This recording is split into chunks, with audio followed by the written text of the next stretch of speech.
The last couple of years have been bad ones to be a possum on the Otago Peninsula. More than 6,000 of the furry pests have been hunted down and killed by the Otago Peninsula Biodiversity Group. Now the group of volunteers that spells death for possums is planning a move towards urban areas. Project Manager Richard Wilson is here with the details. Good evening, Richard. Good evening, Rebecca. Tell us a bit about the group. When did it start and why?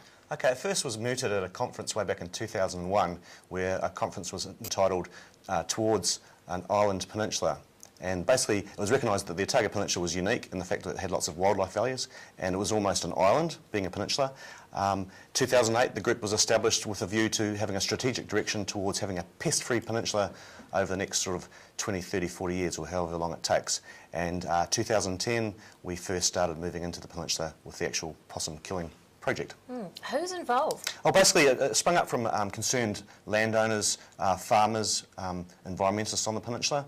We've got 11 trustees, we've got Otago Runanga representatives, we've got a local well-known wildlife author, Neville Peat, is one of the trustees, 6th-generation farmers, right down to an Australian who constantly hates possums. So it's a diverse bunch. They bring a whole skill set to the trustees, to the organisation, and the drive forward is initially possums, but in the future get the Otago Peninsula pest-free. That's animals especially, but also plants long-term as well, pest plants.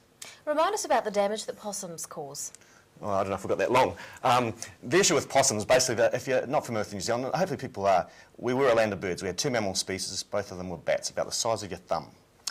And so we had this great little country where birds did what they wanted. All of a sudden we brought furry animal pests to New Zealand in the form of ferrets, stoats, cats, rats, possums. Possums in particular are really omnivorous. They don't just eat plants, vegetation, fruiting species. They also eat birds, eggs, chicks. There's some evidence that suggests that they might eat invertebrates, things like praying mantises or even maybe geckos or lizard species. But the problem that we've got is they are a huge, huge problem. They don't belong in our environment, our ecological system, and it's having detrimental effects to New Zealand's wildlife on a whole huge scale. How has the group gone about getting rid of possums? Okay, so it's a voluntary program with landowners.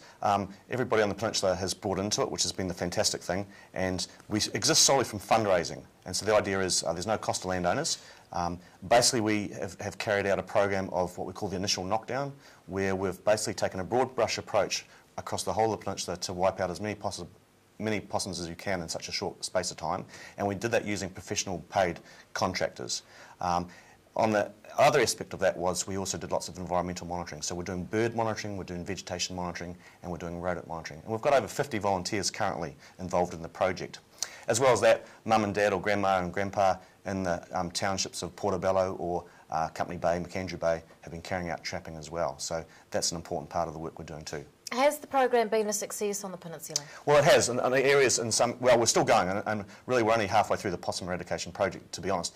But in parts of the peninsula now, we're struggling to find a possum.